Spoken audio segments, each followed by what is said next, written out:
The day my sister Rebecca's perfect world crumbled started like any other of her picture-perfect days. She was hosting her lavish engagement party at her mansion, the same mansion our parents had left her in their will 5 years ago. I wasn't invited, of course. I hadn't been welcome in her world since the tragic accident that took our parents' lives. I still remember that rainy night. The police said their car lost control on the mountain road, plunging into the ravine below. Rebecca inherited everything. The family business, the properties, the investments. I got nothing. The will is clear, the family lawyer had said, not quite meeting my eyes.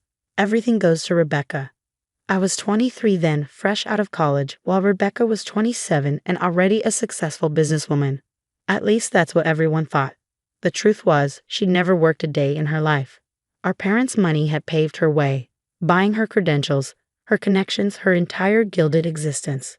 For 5 years, I scraped by, working 2 jobs, living in a tiny apartment on the wrong side of town.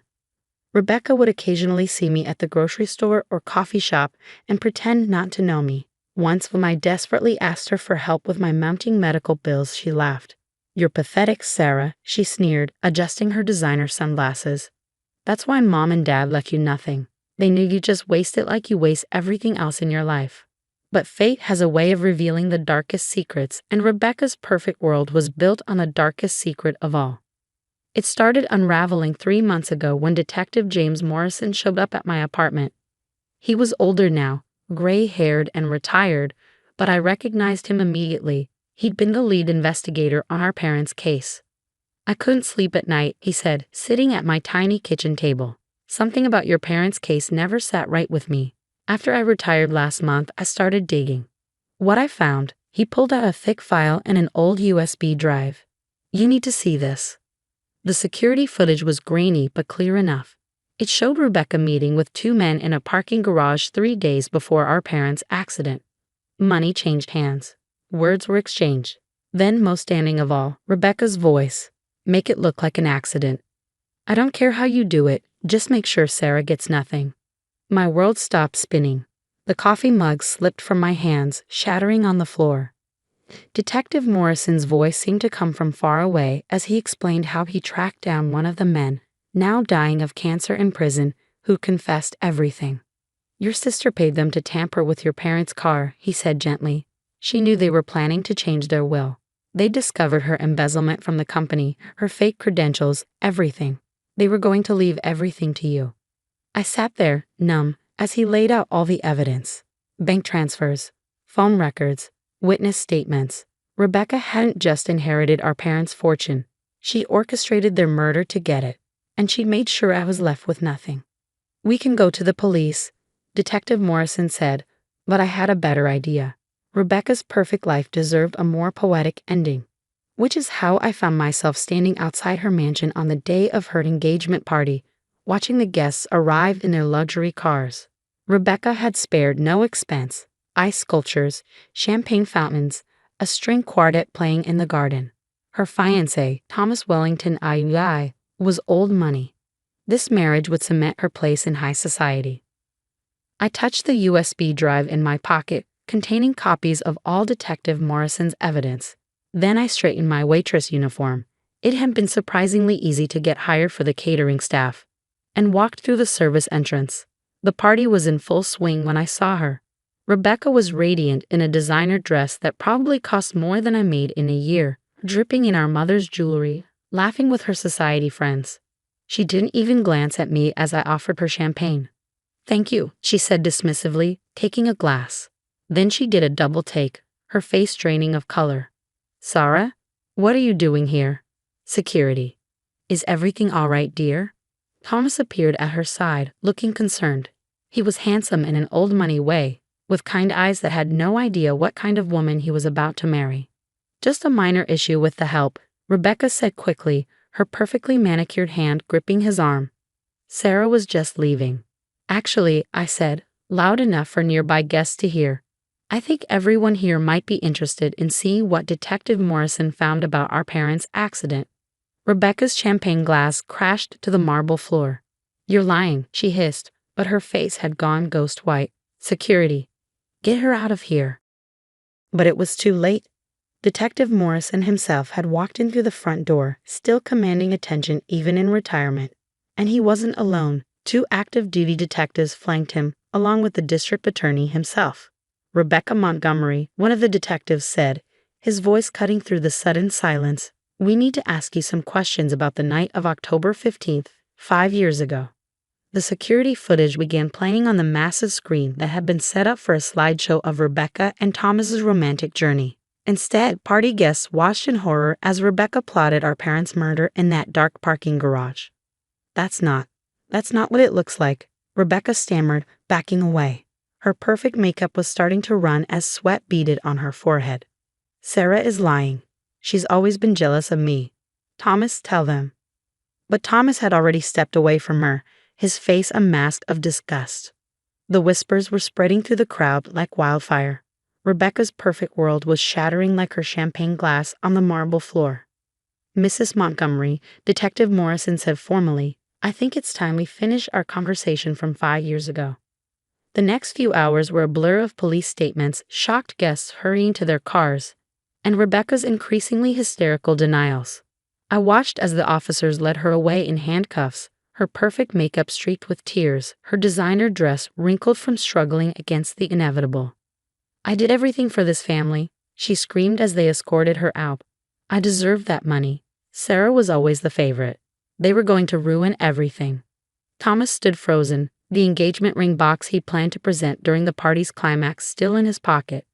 His family had built their fortune over generations, and reputation meant everything to them.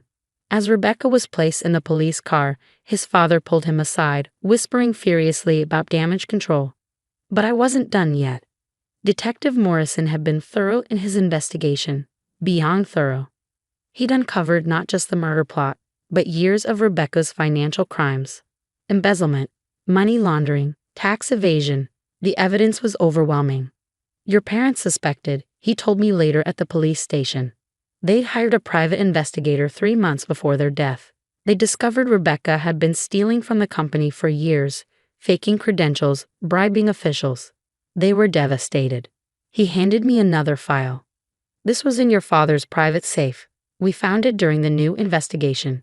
Inside was a draft of a new will, dated just days before their death. They had planned to transfer everything to me, knowing Rebecca's crimes would soon be exposed. "There's more," Detective Morrison said quietly. "Your mother left this for you." He pulled out an envelope yellowed with age. Inside was a letter and a small key. "My dearest Sarah," the letter began in my mother's elegant handwriting. "If you're reading this, something has happened to us. I've always known you were the stronger one, the one with true integrity. Rebecca, we failed her somehow. We gave her too much, expected too little. The key is to my private safe at First National Bank. What's inside will protect your future, no matter what happens." The safe contained documents revealing a hidden fortune, investments, offshore accounts, properties Rebecca had known nothing about. "Your mother was brilliant with money," Detective Morrison explained. "She built an empire separate from your father's company, and she left it all to you." The next few weeks passed in a whirlwind. Rebecca's trial was swift, the evidence against her insurmountable. She pleaded guilty to avoid the death penalty, receiving multiple life sentences instead. I attended every day of the trial, watching my sister's perfect facade crumble as the truth emerged. Her society friends abandoned her.